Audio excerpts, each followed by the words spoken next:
Good afternoon, everybody. Uneducated Economist here. So I've been reading a lot about these leverage loans over the last few days. Now, these are the loans that go out to companies that are already heavily indebted and at high risk. So pension funds love these things, right? Because pension funds are underfunded and they're in search of high yielding assets. And they're finding them with these leverage loans. Now, they buy collateralized loan obligations, which are the security that is built from the leverage loan. So they take a bunch of them, put them into a box, and sell it off to an investor, right? That's called the collateralized loan obligation. Now, these collateralized loan obligations, they would never have existed if it wasn't for the fact that these companies are getting these loans when they really shouldn't be. Okay?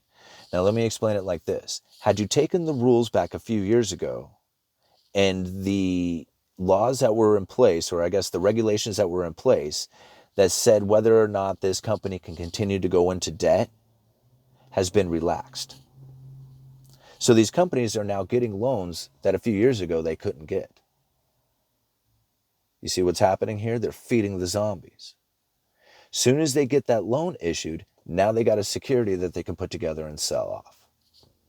That collateralized loan obligations.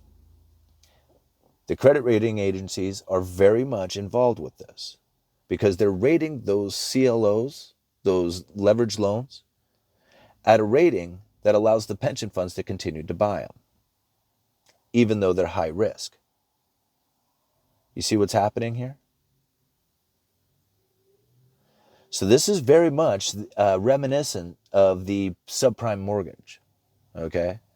When they were giving out loans to just about anybody, it didn't matter who you were, many loans, liar loans, no proof loans, whatever they're calling them. Very much the same thing, only they're doing it with these companies in these leveraged loans. And the credit rating agencies are very much involved with this, rating these things so the pension funds will continue to buy them. And it's funny, if you go, and they refer to it, this is kind of interesting, because if you go and watch that movie, The Big Short, they actually question the rating agencies at one point. They're like, hey, how come you rate these things at this level? And they pretty much admitted to it. It's just like, well, if we don't, they'll just take it down the road to the other credit rating agencies and get the credit rating they're looking for and pay those guys instead. So we have to rate it at this or else we lose the sale, essentially. So they're very much involved. I don't think they're necessarily complacent. I just think they're just trying to do business, trying to make money, just like all the rest of the bankers are.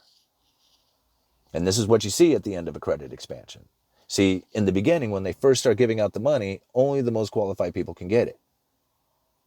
And then after that, they start relaxing the rules and regulations to allow more and more and more people to get the money. And when you get to the very end of it, they finally have the highest yield, the biggest risk of default, and the least amount of regulations. Uneducated Economist. I'll leave links down in the description for you guys. You let me know.